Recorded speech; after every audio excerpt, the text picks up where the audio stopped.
जय हिंद। नमस्कार प्यारे साथियों, आपका हार्दिक स्वागत है आपके अपने यूट्यूब चैनल पर। प्यारे साथियों, असम राइफल ट्रेडमैन भर्ती के लिए हमारे चैनल पर मॉक टेस्ट शुरू हो गए हैं।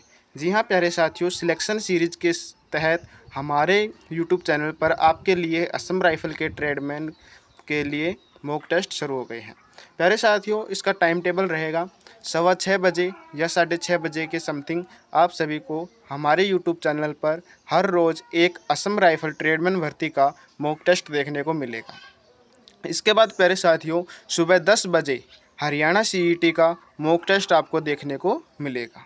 जिस भी प्यारे साथी को हमारे मॉक टेस्ट से जुड़ना है, प्यारे साथियों तैयारी कहीं से भी कर रहे हो लेकिन मॉक टेस्ट ज़रूर देकर देखें, क्योंकि मॉक टेस्ट ही एक सिलेक्शन का रास्ता है। चलिए प्यारे साथियों, समय को ख़राब नहीं करेंगे, हमारे क्वेश्चनों पर चलते हैं। सबसे पहले हम जीके का पार्ट सोल्व करते हैं।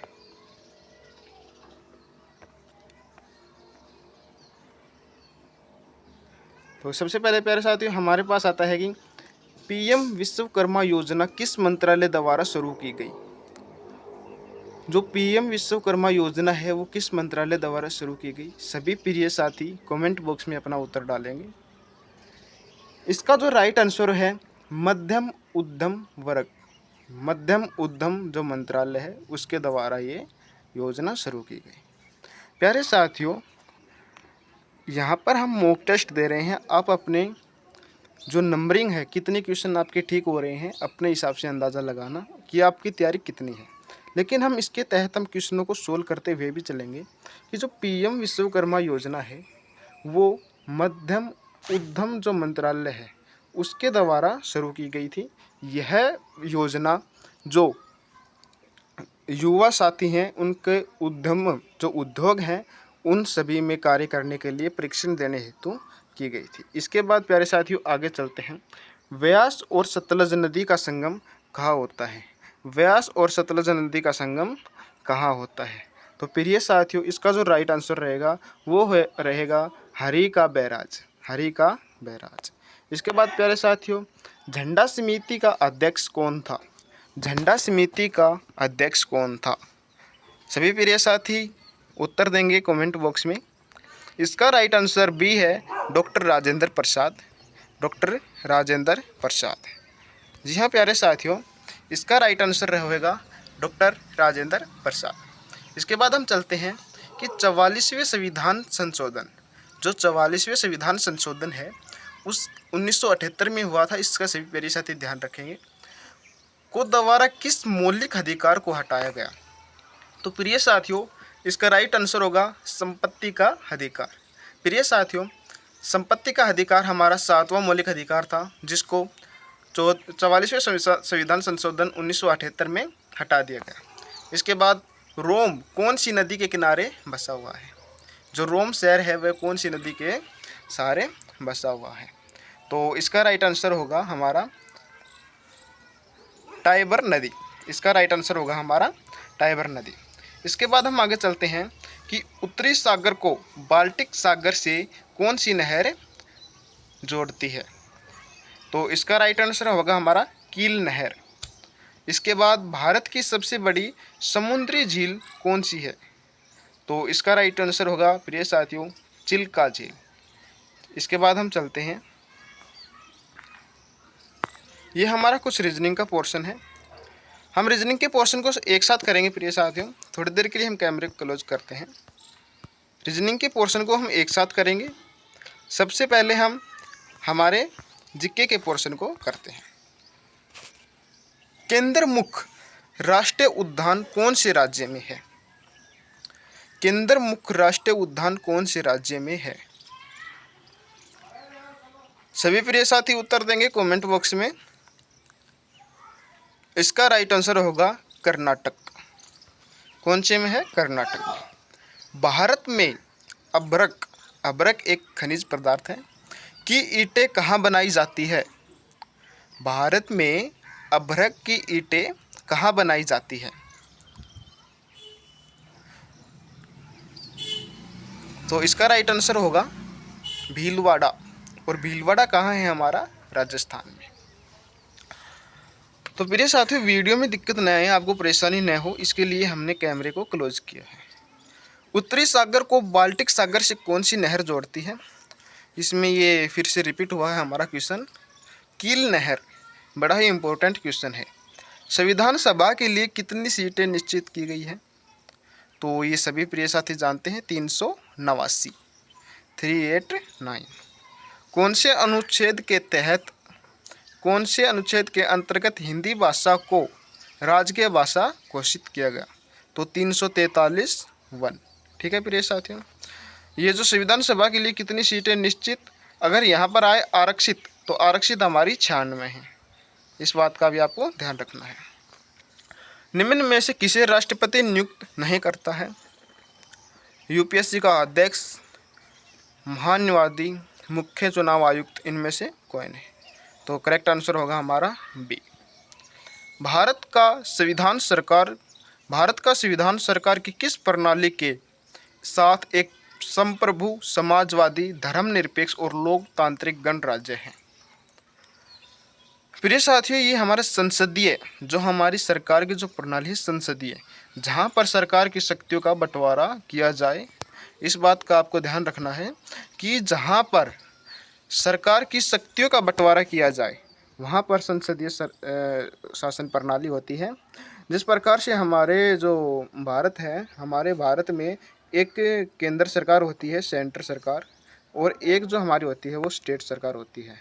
इन दोनों में अलग अलग शक्तियाँ हैं, 3 इनकी सूचियाँ हैं, एक समवर्ती सूची, संघ सूची, और एक राज्य सूची। राज्य सूची स्टेट की होती है, संघ सूची केंद्र की होती है, और समवर्ती सूची पे दोनों मिलकर कार्य करते हैं। इस बात का आपको ध्यान रखना है। किन सभी देशों का अपना संविधान होता है? तो लोकतांत्रिक देश जो होते हैं उन सभी का अपना एक संविधान होता है। निम्न में से प्राचीनतम राजवंश कौन सा है? तो मौर्य जो राजवंश है वो सबसे पुराना है। इसके बाद हम आगे चलते हैं कि महात्मा गांधी, ये हमारा सेकंड पेज है। सबसे पहले ये करते हैं कि 1 दिसंबर को कौन सा दिवस बनाया जाता है? सभी प्रिय साथी जल्दी जल्दी से उत्तर देंगे। सबसे आसान क्वेश्चन है और बहुत ही बार रिपीट होने वाला क्वेश्चन है प्यारे साथियों।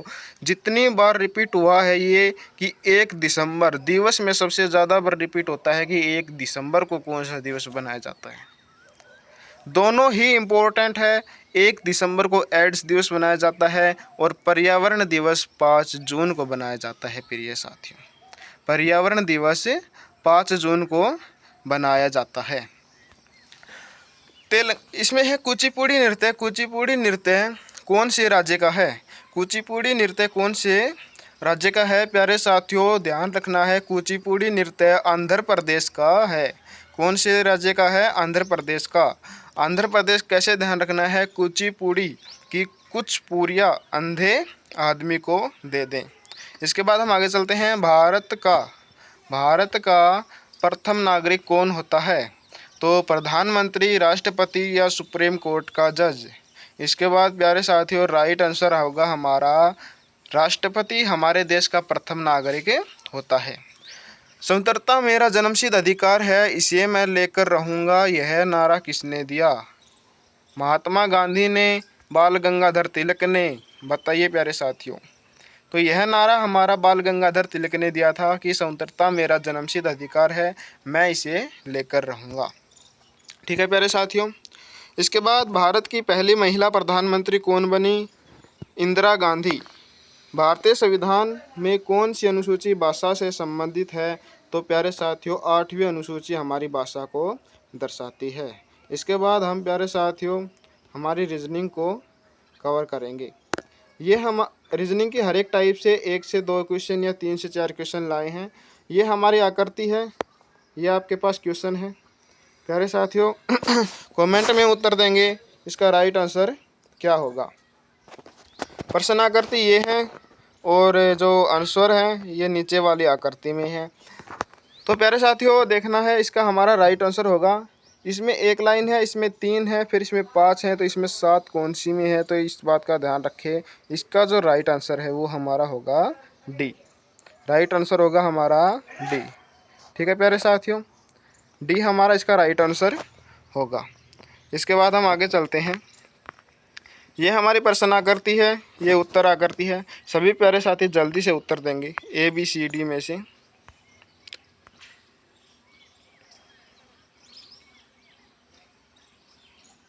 तो जो इसका राइट आंसर होगा प्रिय साथियों C। जिस भी प्यारे साथी का C आंसर आ रहा है वो सभी राइट हैं। इसके बाद हम आगे चलते हैं।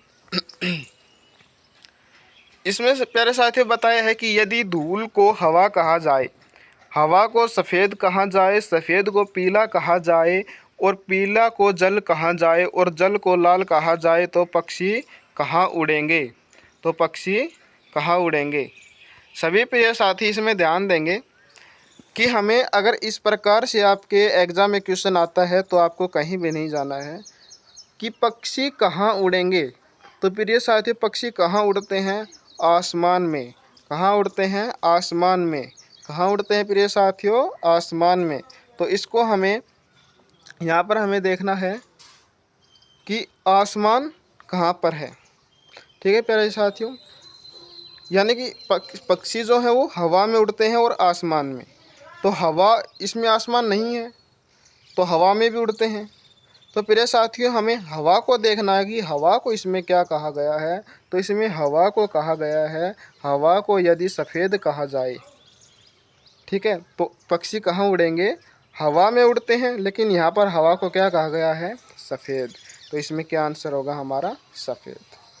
ठीक है प्रिय साथियों, इसके बाद हम आगे चलते हैं कि यदि नारंगी को मक्खन, मक्खन को साबुन, साबुन को स्याही कहा जाए और शहद को, स्याही को शहद कहा जाए और शहद को नारंगी कहा जाए तो वस्त्रों की धुलाई में क्या इस्तेमाल किया जाएगा? तो प्यारे साथियों वस्त्रों की जो धुलाई है, वस्त्रों को धोने में जो यूज़ होता है वो हमारा यूज़ होता है साबुन। और यहाँ पर साबुन को क्या कहा गया है? साबुन को यदि स्याही कहा जाए, हमें साबुन नहीं करना है, हमें इसमें ये देखना है कि साबुन को क्या कहा गया है। ठीक है प्रिय साथियों, हमें ये देखना है इसमें कि साबुन को क्या कहा गया है। साबुन को क्या कहा गया है, हमें बस यही इसमें देखना है। हमें इसमें यही देखना है कि साबुन को क्या कहा गया है। तो इसमें साबुन को स्याही कहा गया है प्रिय साथियों। यदि साबुन को स्याही कहा गया है तो हम कपड़े धोने में किसका इस्तेमाल करेंगे? स्याही का। इसके बाद हम आगे चलते हैं। थोड़ी सी दिक्कत हो रही है, कल जो हमारा आएगा उसमें हम PDF बनाकर और आपको सीरियल वाइज करवाएंगे। ठीक है प्रिय साथियों, आपको किसी भी प्रकार की कोई भी दिक्कत होती है तो हमारे कमेंट बॉक्स में कमेंट करें। यदि सूरजमुखी को फ़िल्टर कहा जाए, फ़िल्टर को वैन कहा जाए, वैन को अंडा कहा जाए और अंडे को लैपटॉप कहा जाए तो परिवहन के तौर पर किसका इस्तेमाल किया जाएगा? बताइए प्रिय साथियों, परिवहन के तौर पर किसका इस्तेमाल किया जाएगा? सभी प्रिय साथी जल्दी से उत्तर देंगे। तो परिवहन के तौर पर, परिवहन यानी कि हमारे जो साधन होते हैं उनको परिवहन कहा गया है। और जो वैन, वैन यानी कि एक गाड़ी होती है वैन, यानी कि तो वैन एक परिवहन होता है और वैन को यहाँ पर अंडा कहा गया है। तो इसमें राइट आंसर हमारा होगा अंडा, यानी कि अंडे। परिवहन के तौर पर हम किसका इस्तेमाल करेंगे? अंडे का। राइट आंसर हमारा होगा C। इसके बाद हम आगे चलते हैं। अगर प्रिय साथियों इस संबंध से आए जिस प्रकार से ACE को ये क्वेश्चन मार्क प्लस मल्टीप्लाई संकेतबद्ध किया गया है, यदि कि किसी भी शब्द को किसी भी संकेत और नंबरिंग के द्वारा कोड करते हैं तो बिल्कुल ही इजी क्वेश्चन है प्रिय साथियों, बिल्कुल ही इजी। ट्रेन को यहाँ पर ये आप पर दे सकते हैं, ट्रेन के लिए ये इसने संकेत दिए हैं। तो इसने कहा है कि इसी भाषा में जो CERTAIN कि हमें इसमें स्पेलिंग नहीं देखनी है, ना ही नंबरिंग देखनी है, हमें यहाँ पर एक एक अल्फ़ाबेट देखना है। TRAIN ACE और हमसे पूछा किसका गया है? CERTAIN। तो सबसे पहले हम C को ढूंढेंगे उपले दो अक्षरों में। C हमारा ACE, तो C हमारा दूसरे नंबर पर है। दूसरे नंबर पर इसमें किसका निशान है? प्लस का। तो C को क्या लिखा गया है यहाँ पर? प्लस। ठीक है प्रिय साथियों, C को प्लस लिखा गया है तो सबसे पहले हमारा C की जगह प्लस आएगा। तो C की जगह प्लस एक ही ऑप्शन में है तो हमारा राइट आंसर B हो जाएगा।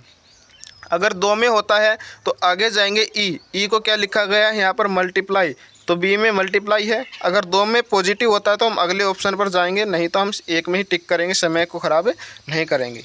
इसके बाद है कि एक खास कोड में SAID SAID को हैज़ परसेंट 35 के रूप में लिखा गया है, रेड को ऐसे लिखा गया है, तो इस कोड में RAISE को कैसे लिखा जाएगा। ठीक है प्रिय साथियों, तो सबसे पहले हम देखते हैं कि R को कैसे लिखा गया है, @ ठीक है, R को कैसे लिखा गया है, @ तो R @ के रूप में एक में ही है ए इसका राइट आंसर हो जाएगा। ठीक है प्रिय साथियों, इसके बाद हम आगे चलते हैं।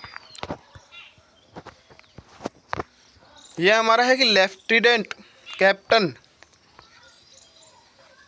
ठीक है, लेफ्टिनेंट जो था कैप्टन और लेफ्टिनेंट कर्नल, इस सभी को आप बताएंगे जल्दी से।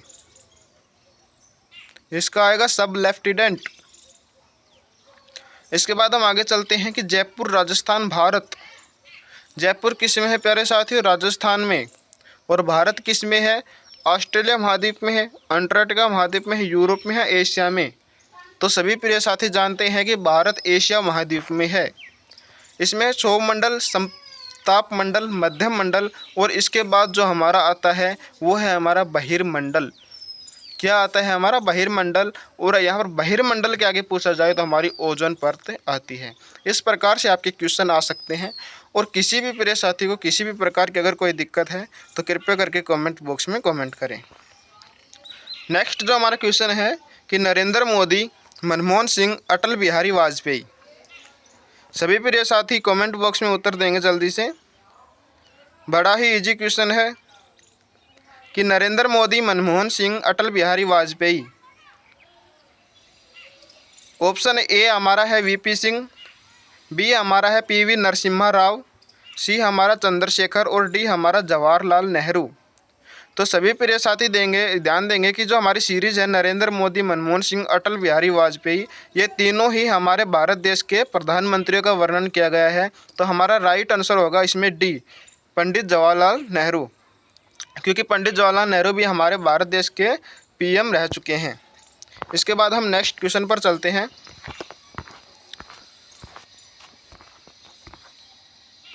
कि दिए गए शब्दों को हमें अंग्रेजी डिक्शनरी के अनुसार लगाना है। प्रिय साथियों, रीजनिंग जैसा बोलती है वैसा ही करना है। रीजनिंग में जो माना गया है वो ही हमें मानना है, हमें हमारे हिसाब से कुछ भी एक्स्ट्रा नहीं मानना है, इस बात का ध्यान रखना है। इसमें दिया गया है कि 5 शब्द दिए गए हैं, तो अंग्रेजी डिक्शनरी के हिसाब से हमें इसको लगाना है। तो सभी प्रिय साथी इसको क्वेश्चन को ध्यान देंगे कि अगर इसमें किसी भी प्रिय साथी को कोई दिक्कत आती है, ये क्वेश्चन सोल्व नहीं होते हैं, तो कमेंट बॉक्स में कमेंट करें। बड़े ही इजी क्वेश्चन होते हैं, हम आपको एक बार समझाते हैं। इसमें है कि जो क्वेश्चन अल्फ़ाबेट के हिसाब से पहले आता है उस शब्द को हम पहले लिखेंगे। ठीक है प्रिय साथियों, कि जिस में जो अल्फ़ाबेट के हिसाब से जो पहले अल्फ़ाबेट आते हैं उस शब्द को हम पहले लिखेंगे।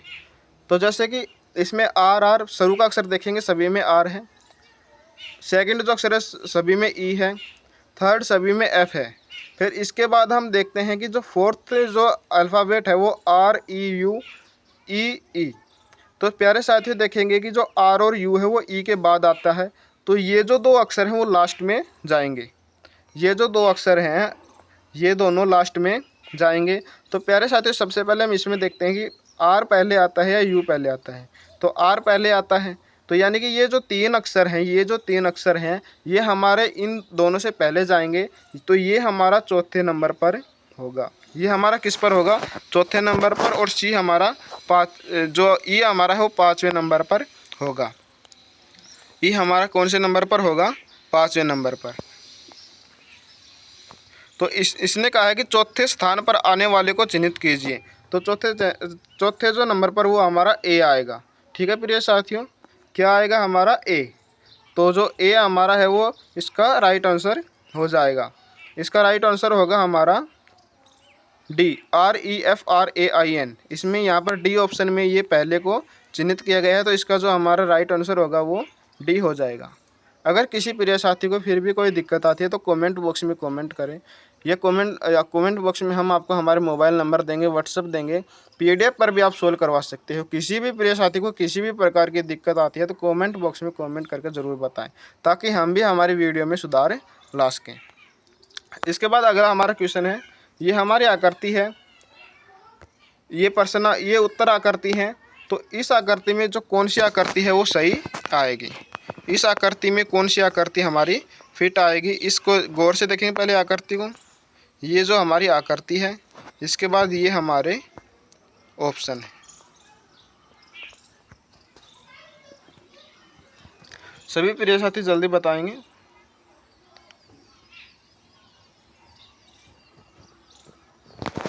तो प्रिय साथियों, इसका जो राइट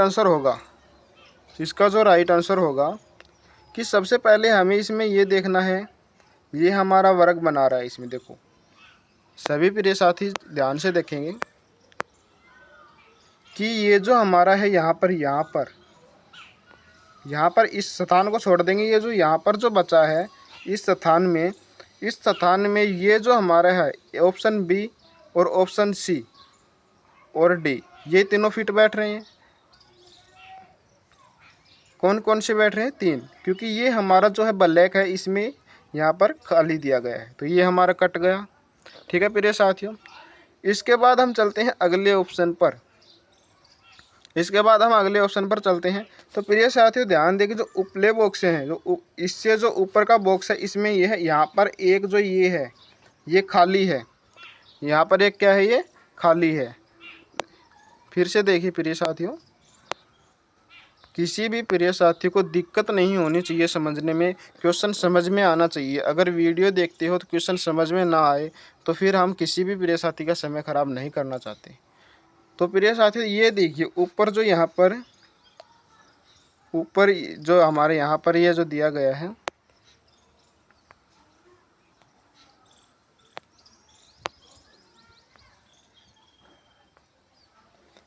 ये जो हमारा दिया गया है, देखो प्रिय साथी, ये जो 2 आकृति दी गई है, ये देखिए किस में मैच होती है। ये एक तो सी में मैच हो रही है, एक डी में मैच हो रही है, क्योंकि ये जो हमारी ऊपर की 2 आकृति हैं ये खाली है, लेकिन इसमें ये भरी हुई दे रखी हैं दोनों ही, तो ये भी हमारा कट हो जाएगा। ए हमारा पहले ही कट हो चुका था। हमारे बचे सी और डी, हमारे ऑप्शन बचे सी और डी। तो प्रिय साथी ये देखिए यहाँ पर जो इस प्रकार की जो आकृति बन रही है, हमारे ऑप्शन सी और डी बचे हैं। इसके बाद हम सी और डी में से देखते हैं। आपको पेपर में ये जल्दी जल्दी करने हैं, इसे मैं समझाने की कोशिश कर रहा हूँ आप प्रिय साथियों को। तो इसमें देखिए प्रिय साथियों, सी और डी हमारे बचे हुए थे, तो इसमें यहाँ पर ये जो आकृति देखिए आप, ये आकृति है, ये यहाँ पर अगर बनानी है आपको, ये इस आकृति अगर यहाँ पर बनाएंगे तो इसके साथ हमें इसको करना पड़ेगा, इसके साथ हमें इस चीज़ को लगाना पड़ेगा, और इसमें भी हमारी फिट बैठ रही है। ठीक है प्रिय साथियों, लेकिन फ़र्क क्या है हमारा, कि जो ये जो आकृति है, जो नीचे की जो आकृति है, ये ऊपर ब्लैक है लेकिन नीचे यहाँ पर खाली है, नीचे यहाँ पर क्या है, खाली है, तो ये इसमें हमारी ये खाली है। तो प्रिय साथियों जो ऑप्शन हमारा ये है ये कट जाएगा और हमारा राइट सी आंसर हो जाएगा। इसके बाद हम आगे चलते हैं।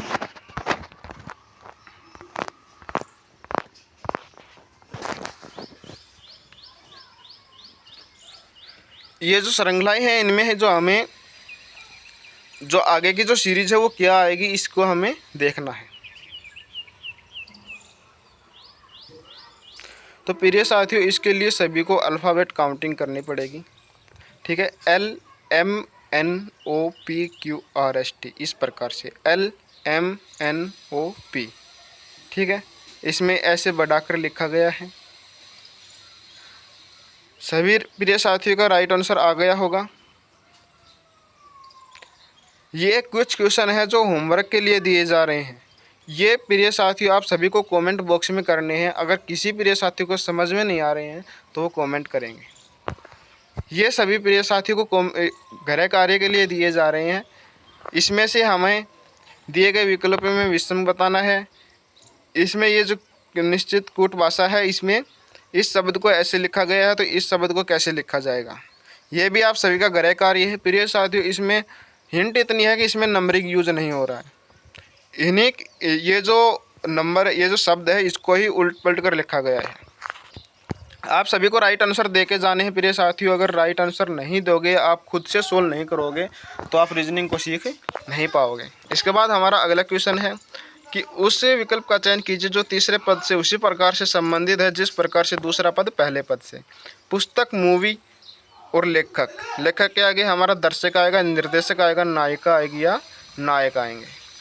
ठीक है प्रिय साथियों, तो इसका करना है। और एक ये हमारे हैं जो अंकीय चिन्ह, जो इसके गणितीय चिन्ह हैं, इन सभी को आपस में बदला गया है। तो इसका राइट आंसर क्या होगा? ये 5 से 6 क्वेश्चन आपके गृह कार्य के हैं जो कल की वीडियो में आपको सोल्व करवाए जाएंगे। और भी किसी प्रिय साथी को किसी भी प्रकार से दिक्कत आती है तो बताएं। और लास्ट सूचना आपके लिए ये रहेगी कि प्रिय साथियों,